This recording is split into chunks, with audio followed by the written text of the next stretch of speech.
Ladies and gentlemen, it's Ebro Lauren Rosenberg, and our friend Ibtihaj Muhammad has stepped in with her new book, The Boldest White, a story of hijab and community. Is this your first book? Third children's book. Third children's book. Yeah. Really? And what prompted this? Obviously, representation and cultural representation and everything that, I guess, especially with the climate of today, making sure that people who are observing and wear hijab have representation in children's books, for sure, right? Yeah, when I was a kid, I didn't see myself represented in the books that I read. And after my memoir came out in 2018, I knew I wanted to go into children's literature, and I wanted to tell the story of hijab from the perspective of a Muslim kid. You know, for us, it's not something that we see in a negative way. And so I wanted kids who look like me to see themselves, in the pages of children's literature. And so the first one was The Proudest Blue. It did really well as a New York Times bestseller. And now we have the trilogy. So there's Proudest Blue, Kindest Red, Boldest White. And it's been a great experience. Children's book touring is so much more fun than touring with a bunch of, adults. They ask the craziest questions, but I think with kids, there's so much imagination and honesty, right? And honesty, yeah. And they don't have the same hangups that we have as adults, Right. Do you now, with everything going on in the world, especially the Middle East right now, are you receiving any pushback? Do you get any? Because I remember when you were in the Olympics, and we've talked about this before. I mean, it was obviously a lot of celebration, right? But you still received a lot of negative energy just for wearing hijab. We're in a difficult moment right now, and it always feels that way, when you live at the intersection of so many different identities. Like me, I'm African American, I'm Muslim, I'm also a woman. So, but that's one thing that I love about sport and what I've been able to create since the Olympics. I think it's given me a really unique platform to kind of encourage this change that I want to see, whether it be through children's literature or even just advocating for justice for oppressed communities or underserved communities. I've been able to travel with you, and we've had great times together. But it's definitely, I've watched you walk in spaces that and see you kind of burden a load that's really heavy. We're proud of you. A lot of people are very proud of you, man. So. Well, I appreciate that. I feel like I'm doing very little with what I have, and it's a gift. So many people don't get this opportunity, The fact that this is one of the only books on shelves that have characters with hijab to me is crazy. But when I think back of just growing up, right across the river in Jersey, it's, there's really unique opportunities out there for us to tell our own stories. And that's one thing that I love about where we are right now. What's considered like success for children's books? I mean, besides all the beautiful things that you're doing and that it's touching people who want to see themselves, and little girls like yourself now will have that, there's also a business element to it. You've had New York Times bestsellers, right? You're back into it. How do you judge what it is to find success with books like this? I think that for me, I would love to be, New York Times bestselling author every single time. But at the end of the day, I want to reach as many different kids as possible. Like, my books are a part of the curriculum in a number of different countries, and I like that we can use it as tools for kids to see themselves, whether it be to be brave, to be proud, to be kind, whatever it is. And I think ultimately as an author, you want to be a bestseller. But, I met, on this book tour was a lot of fun. I met families who named their kids after the characters in the book. Like, just random things like that. That's dope. Yeah, that's dope, right? That's dope. And how'd you come up with the characters' names in the books? These are my sisters' names, Faiza and Asiya. Yeah. Wow. And I work with really, really talented, my co-author, Sajida, she's Canadian, and Hatem, who's the illustrator. He's just so talented. It's really beautiful to see the work that he's able to create. And right now we're moving next into middle grade. So more for your older daughter next. So that'll be dope to do. Yeah, Issa will be into it. She, Colin Kaepernick and Nessa just put out a book, We Are Free, which is she's into right now and reading it. But hearing you say that this is the only book on the children's bookshelves that has, a young person wearing hijab is like, and when you think of the many, not only Muslim people around the world, but just that live in this country, right? Like, we fail in so many ways. just as a country that like claims to be inclusive and claims to be there's just so much extreme pushback, right? And it really touched me to hear you say that. I don't know if the audience caught that, but Well, how often also do you think people believe that that was possible for them? You know, how much of it, obviously there's pushback and bigotry because it's America, but also then when you have groups that for so long have had doors shut in their face, how people like you need to come along, it seems, for people to create go, wait, the space. I I can? can do this. People, Right. like, you know what I mean? I wonder how often people even realize that that's an option with their life to create things like this. I think of even just being an author and life in general. It's like sports. You know, if you fail, you can't look at that as a deterrent and say, okay, well, that's not for me. You know, sport has taught me so much about life. And before I was one of the world's best fencers, I, you know, just had a dream like a lot of us. You know, before you guys got to be like the biggest radio personalities in your fields, you had a dream, right? And I've always wanted to be the best no matter what I was doing, whether it's children's literature or sports or whatever. But I never allow what other people think and their limited expectations of me. I don't allow that to dictate, you know, the things that I do and what I chase down. When saw sorry. I saw that you were part of the Time Summit, and you were advocating for more investment in women's sports, which is 100% needed. But how do you feel when you see all these dynamic women just kicking ass and are getting, you know, the love and the appreciation? And I feel like the fandom around them is so major right now. It definitely feels like a moment right? for women's sports, for sure. Oh yeah, and we're at the, I feel like at the bottom of the peak. Like we haven't really even touched the surface of what that looks like. But when we see what we as athletes are putting in, you know, the sacrifices, the blood, sweat, tears, and time, you know, women are doing that tenfold. So many women have, especially on the professional level, have families and entire careers outside of what they're doing in sport, you know. And I think for the first time in women's basketball, we're seeing that can sustain them as opposed to them having to have the secondary career to just support their lives. Right. So Yeah, the Liberty start the NBA Finals tomorrow in Brooklyn. Have you been checked in at all to the WNBA? This is the first season that I've been to multiple games. Like I certainly have felt myself get caught up in it, and it's weird because like I almost feel guilty because I'm like, it's been 20 years. What's wrong with me? But I think we're all sort of a victim of culture to some extent, right? Mm-hmm. What is the thing people are talking about? Have you found yourself, even as someone who's so involved in women's sports, have you found yourself getting closer to the WNBA and other sports? Oh yeah, my agent represents some of the biggest names in women's basketball. But when I was a kid, my parents used to take us on the train, you know, right to Madison Square Garden. I used to have a Teresa Witherspoon jersey. Wow. Oh, so you were down from day one. And can't play a lick of basketball. I can't play at all. So I love women's sports. I think I just love sports in general. It doesn't matter what it is. I'll watch it. Wow. What Olympic sport did you pay a lot of attention to fencing this past one? Mm-hmm. And what other Olympic sports were you into? So this is the first time since I competed I didn't commentate the Olympics for NBC, but I did watch it. You know, it's difficult, and this is something that a lot of people will not talk about. But it's not even FOMO watching the Olympics. I'm thinking, did I retire too early for like the entire time? And so you just seesaw between like, should I get back into it? I could definitely beat everybody who's out there, but. I mean, I feel like this is so much fun to watch. But this Olympics was the first one historically where we have the host country say that Muslim women who wear hijab cannot compete. Really? That happened? That happened. The French banned its athletes from competing in hijab. I did not know that. Yeah. And how that happened, that was announced in September of 2023. Why that was never picked up until the Olympics was happening this past summer, I'll never understand, because to me this is a huge and gross, you know, human rights violation. Why is this not a conversation? Was this a reaction to like the rising sort of extremist right-wing feelings in France?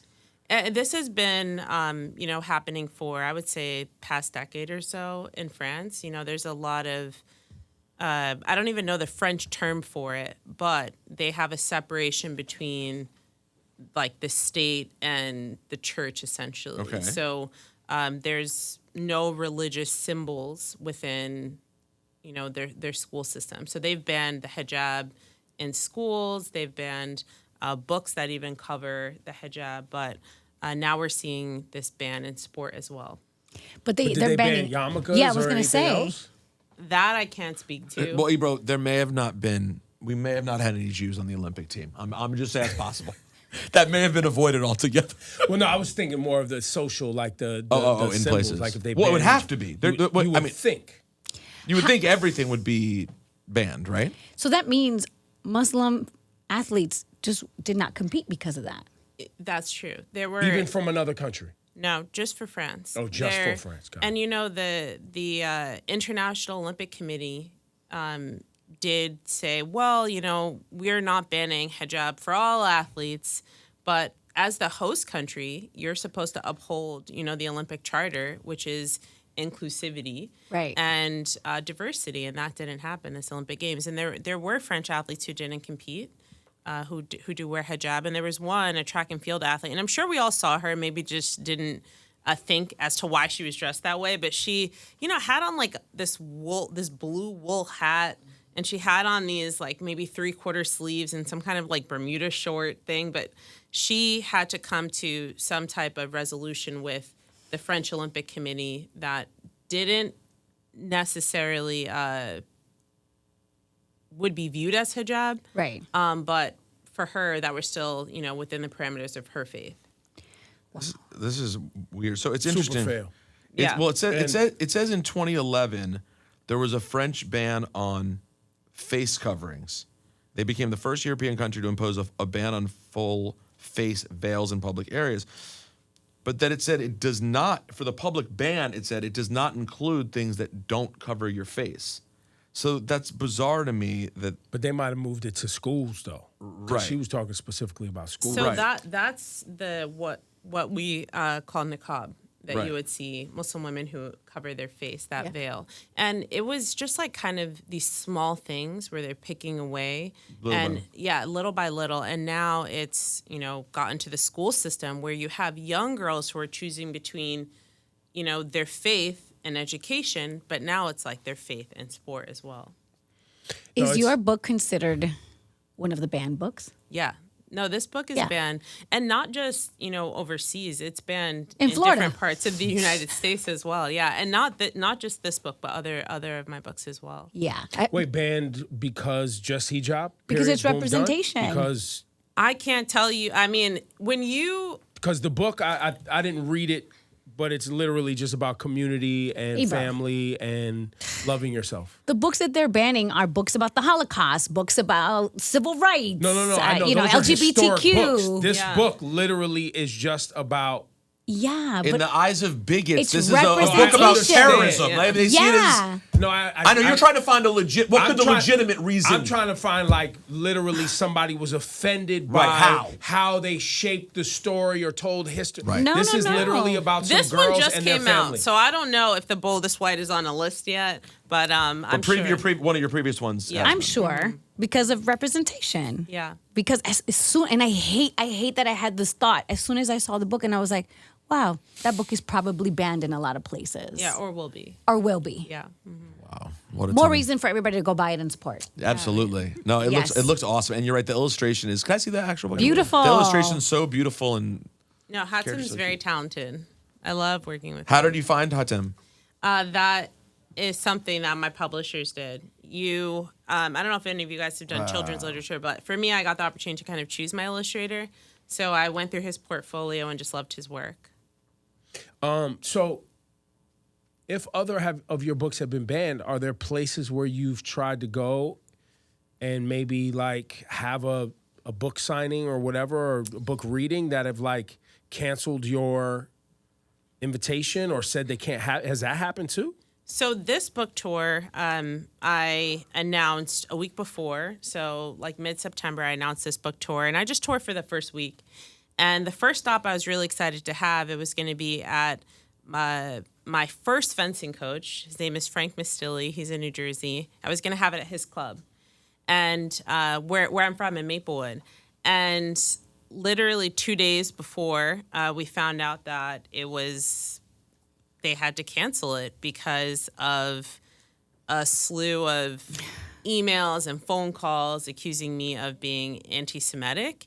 And because the fencing club rents space from a church, the Archdiocese of New Jersey, called the priest and said, "Look, we can't have an anti-Semite, come and read anything." And why at our would they club. be framing you as anti-Semitic? I am very pro-Palestinian on my social channels, and Oh, that'll do it. yeah, I think that we see it all the time, whether it's shadow banning or doxing, Yeah. Yeah. and this is not the first time this has happened to me. So I wasn't necessarily surprised, more disappointed. It's my hometown, and my coach, who is in the book, I was really proud of this moment to show him and really just kind of give back to the community that really raised me, not just as an athlete, but really as a person. I feel like my hometown stands on diversity. Like, a lot of people know about Maplewood. Maplewood is where all the people who get tired of living in Brooklyn, move to. And it's disappointing that Well, it's also like that would happen. we talk about it a lot on this show, right? Like, just about like being pro human life and being pro Palestinian doesn't mean that you support terrorism. The same way, just because you're Christian doesn't mean you support the fucking KKK, Hello. right? And they burn fucking crosses in people's fucking yards. You know what I mean? And it's really a serious fail for people who try to make that a thing.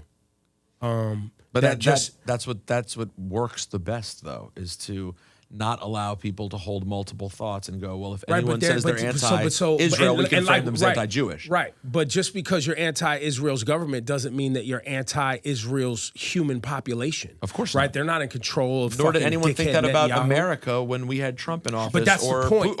Do we all, do people say, oh, yeah, I don't even want to talk to Russians because Putin's terrible? Like, Right. By the way, I just got back from Berlin. I mean, no one holds current Germans to things that happened in Germany's past. But it's just what's lazy different- thinking. I went to Berlin last summer, and what's so different about Germany or even Rwanda is that when you get there, that's all they want to talk about. They want to talk are about the not running from it. genocide. They're not running from it. Right here, it's like, you can't talk about racism, and we're going to ban every single book that talks about anything historically that America has done to underserved, But that's why we're underrepresented communities. embarrassing, Ibtihaj. That's why we're embarrassing. We are an embarrassment. We're failing. By not being able to own We are who failing. you are. I had and the that's exact why, same and thought by the way, that when I got there. that exasperates the issue, right? Because you're not actually Oh, no, 100%. in any relationship. If you're in a relationship with your wife, your husband, and you guys don't talk about your problems, you're exasperating the issue. Yeah. If you don't talk about the damage that potentially you have done to one another, that's like 101 of trying to have a relationship with someone. But when I got off the plane, I was only there for 2 days. And my parents were like, oh, you should go to the Holocaust stuff. And I was like, sounds great. I'd love to do that for the 48 hours that I'm here. And it turns out it was all right. It was everywhere. It's Everywhere. everywhere. Not only specifically the Holocaust, but that plus all Nazism, World War II, they tell you, welcome, this is who we were, it is not who we are, here's all the history of it. And it's amazing the healing that can do and how powerful as a Jew that I found that experience to be. And I thought, yeah, in DC we have an African American history museum, and I've been told that on the basement there's a slavery area, but we don't have the slavery museum where you get there and go, no, this is the history. We run from it here. And as a result, you have a population that's constantly saying, we can't breathe. We don't feel like you hear who we are because we live in a country that's in constant denial of what we've done. It's really depressing. Yeah, but collectively, as an American society, I think that we just ignore any type of trauma for any community. And I don't think we're being real with ourselves, even when it comes to death. And I don't know if that's a result of social media, if it's a result of the games people are playing or the movies that they're watching. But I don't think that we are really taking Like a mass step shootings back. and Yeah, all of it. no one Yeah. cares anymore. And when Sandy Hook happened and nobody cared about those poor kids who were killed, I was like, oh, that's it. They don't. we Right, don't- if that didn't do anything, if that didn't do it, whatever will. no one cares. And that's why I think that we are able to watch our tax dollars fund a horrible, horrific genocide, and we're all just watching it happen. And we're able to say, well, we're going to vote for these people in power. We're going to vote them again back into power to continue to do something like that. It's crazy. When it's all, even we talk, like, it's like you're making decisions between domestic policy and international policy that you disagree with. And even us, when we talk about Kamala or whatever we're talking about, we're like, don't like her stance on Israel. Don't like how she spoke on, don't like it. Don't like that it's more of the same. But what's your other option? Right. The fact that you can run an entire presidential campaign on it's either me or the other guy is wild, right? And I know we live in a two-party system. I'm not, delusional, but It's fucking sad. that's sad. It's sad. And what kind of person are you? I mean, I felt like we're watching the debates and she is standing on continuing to give unconditional support to a genocidal state, to an ethnocracy. Well, that's the part that really bothers me, like, that I've really been thinking about more and more is that, and I have a lot of connection to Israel. My wife's Israeli. I have a lot of great memories there. But ultimately, it's an experiment that doesn't work. And by the way, it's not just for Israel. Israel's not the only ethnocracy over there. And we have problems with a lot of the other ones that are over there that exist. A place where one group has more rights than another is inherently flawed, right? Of course. It just can't be peaceful. We can try our best. Even in better times, though, it can't be peaceful if one group is treated better. And yeah, it's just so upsetting. And you're right. I mean, Kamala, when she was asked about it this week, and I am voting for Kamala, and I am taking the better option, but she will not seem to even say a little bit more. Like, and what I don't understand is you have enough money. You don't need AIPAC's money anymore. But what you may end up losing is Detroit. You may end up losing Michigan because you won't at least just say, all people would want probably just to hear her say, this can't go on. Yeah. We need this to stop. But she didn't give us that this week, unfortunately. And she hasn't given it so far. And I don't think it's just Michigan. I feel like when you look at Gen Z, they're You're like, right. no, we're over it. It's not just Arabs. Like, this is people of color, young people, young Jews. There are young people of all backgrounds who are going to say, this is not what I want. Fuck you, Yeah. basically. And then the That's worst it. part about it is like the other side, we have somebody who completely wants to just delete Palestine. Great, more oceanfront properties. He's happy about it. He's Well, telling his you boy he is cannot Netanyahu. wait. They got a handshake and everything. He and cannot wait. fucking move the embassy to Jerusalem just to exacerbate the situation. Like, there's certain shit about this that I'll never forget. Oh, that was a very untalked Like, about people, thing. it was at the time, but people aren't applying that what has been done in Israel to exacerbate a problem that has already existed. Even what's going on in the West Bank, right? Like, we talk a lot about Hamas and Gaza. Now we're talking about Hezbollah. We're talking about all these other things. In West Bank, which has nothing to do with Gaza, they are fucking destroying those people's homes and lives. Correct. Yeah. Real time. Just allowing settlers to keep going and taking people's lives. It doesn't make any sense. And 2 billion now displaced people. Where do you go? Where do you go if you don't have a passport? Where do you go if you don't have even agency where you live? Like, what happens next? In They're being countries that starved don't to want death. you. Right. Or who have also been bombed and who don't have the infrastructure to take on anything else. How? Yeah. What happens next? But also be clear, a lot of people don't want them and are not taking Palestinians either. Palestinians have been shit on by more than just Israel. I mean, Israel's chief among it, but they've gotten it from a lot of places who are like, hey, it's a problem and we don't like what's happening, but you're also not coming here. But historically, the West has created so much strife and trauma. And then when we do have migrants and people who are trying to flee these horrible situations in their home countries, it's like, no, you can't come here. Which is crazy. Well, that's one of the biggest issues right now in our current election, right? Well, our border is the same shit. We have destabilized Central and South America, many nations, right, through our policies for over generations, and we keep looking at these people like, why do you keep coming here? It's like, well, because you fucked my country up. Yeah. With your foreign policy and economically. For the people who say, why are you coming here? It's like, how did you get here and That's what right. brought you here? That's right. You know? Right, that's how we all got here. Yeah. That's why we wanted to. Yeah. Be here. Yes. Well, And what makes their situation any different, from what your forefathers or your ancestors, you know, why they came to Well, this people are country. selfish and they have short-term Extremely memory. selfish. For some people, That's it's only the one bottom line. generation. It's like they literally, their parents came Yeah. 25 years ago. And they're like, no, not you. You can't, know, the line no. stopped after me. Yeah, That's right. it. I'm glad I Yeah, got in, though. yeah. No, and it's just like, oh, well, we're going to let these people cut the line because they're from Ukraine. But everybody else, you know, you can't come Oh, no, in. if you're white, Yeah, you can come. but if you're black or brown, Absolutely not. question mark. Well, it's hard to keep track of, right? Because you're right. If you're from Ukraine, you're going to jump the line over brown people. Also, if you're right wing, you don't want to support Ukraine anymore either, and you probably would just let Russia take them over. So it's very hard to No, keep they're track. they're just full of shit. And none of this is in this amazing Yes, show. sorry. None of this is in the Good talk. No, but None this is of why this it's is in the important book. to support this book. Oh, thank you. Yes. I mean, my book has nothing to do with Yes. policy. And politics. We only got No. here because At that's all. why some people have not allowed you to have events in That's things it. like that. Yes. But I feel you. But go get the book. congratulations. Yeah, thank you so much. I appreciate you guys for having me. You know what? I'm gonna buy a bunch of them, and then we're just gonna give them away. Let's on give them air. away. Yeah, I Let's love do that. We'll buy a I bunch of them love and give them away that. on Thank air you. for sure. Ibtihaj, we love you. Thanks. Yeah, you Good seeing guys you. are awesome. Yes. Good to see